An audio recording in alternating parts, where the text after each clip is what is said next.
श्री रामचरितमानस में लिखा है कल्याण चाहने वाले व्यक्ति को क्या करना चाहिए।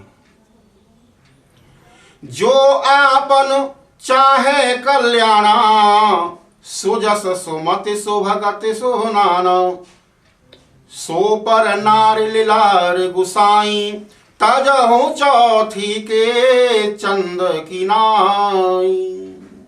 जो व्यक्ति अपना कल्याण चाहता है, अनेक प्रकार के सुख चाहता है, सुयश चाहता है और सभी प्रकार का कल्याण चाहता है, तो उसे क्या करना चाहिए कि सो पर नार लीलार गुसाई तजौ चौथ के चंद की नाई। उस व्यक्ति को पराई स्त्री का मुखमंडल इस तरह त्याग देना चाहिए जैसे चौथ के चंद्रमा को त्याग देते हैं। भाद्रपद की जो चौथ आती है शुक्ल पक्ष की, उसका चंद्रमा देखते हैं तो कलंक लग जाता है। यहां तक है कि भगवान श्री कृष्ण ने वो चंद्रमा देखा था तो उन्हें कलंक लग गया।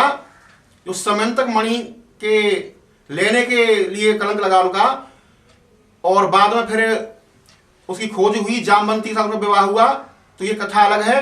कहने का अर्थ यह है कि जिस तरह भाद्रपद शुक्ल पक्ष चतुर्थी का चंद्रमा देखने से पातक लग जाता है, कलंक लग जाता है, और उसको व्यक्ति नहीं देखता है, उसका क्या कर देते हैं, उसे देखना पसंद नहीं करते हैं, उसी प्रकार पराई स्त्री के मुखमंडल को त्याग देना चाहिए, चौथ के चंद्रमा की तरह त्याग देना चाहिए, तो इससे कल्याण होगा।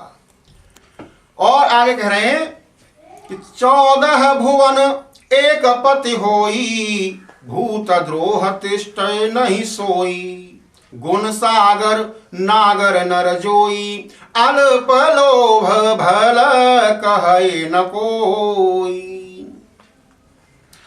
भले ही कोई 14 भुवनों का एक छत्र उसका राज्य हो, 14 भुवन एक पति होई, 14 भुवनों का अकेला ही स्वामी है, लेकिन वह किसी छोटे से छोटे प्राणी मात्र से अगर बैर कर ले तो उस पद पर वह स्थिर नहीं रह सकता।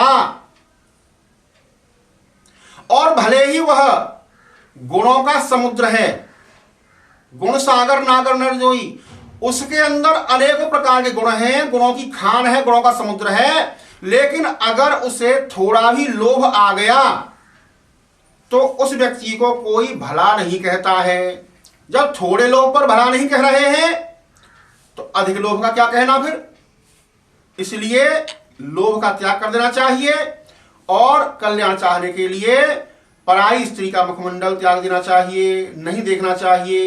ये रामायण में लिखा हुआ है।